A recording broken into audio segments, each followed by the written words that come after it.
Hi అండి, welcome back to our channel shakes world.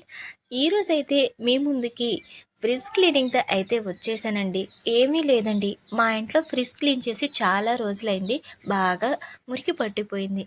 అందుకనే fridge cleaning నేను పాటించే చిన్న చిన్న టిప్స్ని మీతో కూడా షేర్ చేసుకుందామని అయితే వచ్చేసానండి. ముందుగా ఫ్రిడ్జ్ క్లీన్ చేయాలి అంటే డీఫ్రోజ్ బటన్ అయితే నొక్కేయాలండి. డీఫ్రోజ్ బటన్ నొక్కిన తర్వాత అది డీఫ్రోజ్ ఆటోమేటిక్గా అయిపోతుంది. కానీ మా ఫ్రిడ్జ్కి డీఫ్రోజ్ బటన్ అయితే పాడైపోయిందండి. అందుకనే ఇలా డీఫ్రోజ్ బటన్ కాకుండా వేరే పద్ధతిని అయితే పాటిస్తున్నాను. అది ఏంటంటే ముందు ఫ్రిడ్జ్ స్విచ్ ఆఫ్ చేసేసుకోవాలండి. ఫ్రిడ్జ్ స్విచ్ ఆఫ్ చేసిన తర్వాత బాగా నీళ్లను మరగనిచ్చి ఆ వేడి వేడి నీళ్లను ఇలా ఐస్ క్యూబ్స్ మీద వేసి కొంచెం సేపు మెల్ట్ అవ్వనివ్వాలి. ఎందుకంటే మా డీఫ్రోజ్ బటన్ పాడైపోయింది కాబట్టి. తర్వాత ఈ ఫ్రిడ్జ్లో ఏమేమైతే ఐటమ్స్ మనం రిఫ్రిజిరేటర్లో స్టోర్ చేసుకున్నామో అన్ని ఐటమ్స్ అయితే తీసేసి పక్కన పెట్టుకొని అందులో ఉన్న ట్రేస్ కూడా అయితే మొత్తంగా ఖాళీ చేసేసామండి. ఖాళీ చేసిన తర్వాత నేనైతే ఇక్కడ డీఫ్రోజ్ చేయడంలో బిజీగా ఉన్నాను. ఒక పక్క మా మరదలైతే తీసిన ట్రేస్ మొత్తం గ్రీన్ స్క్రబ్బర్తో క్లీన్ చేస్తుంది. గ్రీన్ స్క్రబ్బర్ అని ఎందుకు మెన్షన్ చేస్తున్నానంటే చాలామంది స్టీల్ పీస్ యూస్ చేస్తారండి. స్టీల్ పీస్ యూస్ చేయడం వలన వాటి మీద గీతలు పడతాయి. అలా కాకుండా గ్రీన్ స్క్రబ్బర్ కానీ పాలిథిన్ కవర్ కానీ యూస్ చేస్తే ఎటువంటి గీతలు అనేవి పడవు, మెరుస్తూ ఉంటాయి. మొత్తం అయితే క్లీన్ చేసేసి ఎండలో ఆరబెట్టేసాం. చాలామందికి ఎండ తగలదు ఇళ్లల్లో. అలాంటి వాళ్ళు ఏం చేయాలంటే ఫ్యాన్ గాలి కింద అన్నీ బోర్లాగా వేస్తే నీళ్ళన్నీ కారిపోయిన తర్వాత ఒక పొడిగుడ్డతో అయితే నీట్గా తుడిచేసుకోవడమేనండి. ఇక్కడ అంతా డీఫ్రోజ్ అయితే అయిపోయింది. ఆ ఐస్ క్యూబ్స్ మొత్తం తీసి అయితే పడేస్తున్నాము.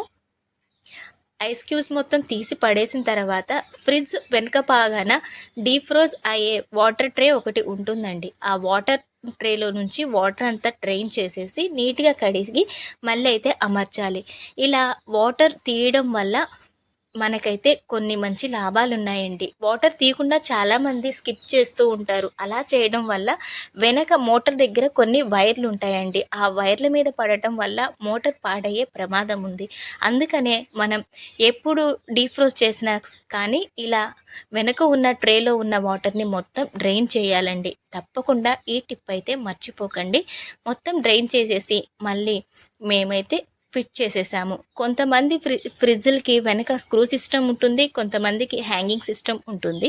ఇక్కడ మాకైతే స్క్రూ సిస్టమ్ ఉంది, అందుకే మళ్ళీ తీసి ఫిట్ అయితే చేసేసాము. తర్వాత మొత్తంగా నీట్ గ్రీన్ స్క్రబ్బర్ తీసుకొని ఫ్రిడ్జ్ లోపలి భాగాన్ని అయితే నీట్ చేసామండి. ఇలా ఫ్రిడ్జ్ లోపలి భాగాన్ని నీట్ చేయడానికి మీరైతే చిక్ షాంపూ కానీ క్లినిక్ ప్లస్ కానీ ఇక ఏదైనా సరే మీరు వాడే షాంపూ అయితే యూస్ చేయండి. ఎందుకంటే సబ్బులు వాడటం వల్ల అందులో ఉన్న కెమికల్స్తో లోపల షైన్ అయితే పోతుందండి. అందుకనే షాంపూ యూస్ చేస్తే బెటర్ అని నా అభిప్రాయం.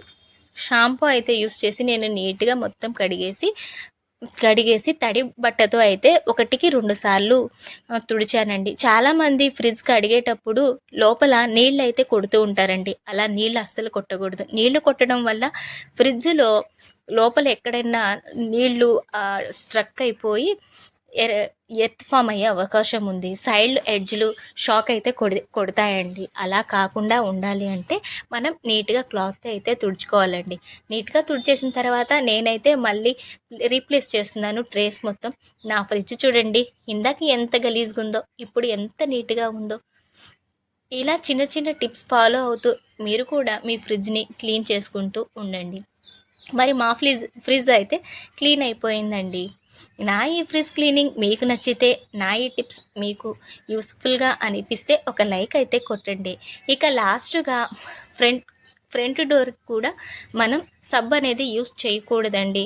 షాంపూ లేదా నార్మల్ తడి బట్టతో అయితే తుడిచేయండి. అలా తుడటం వల్ల ముందున్న షైన్ అయితే పోదండి.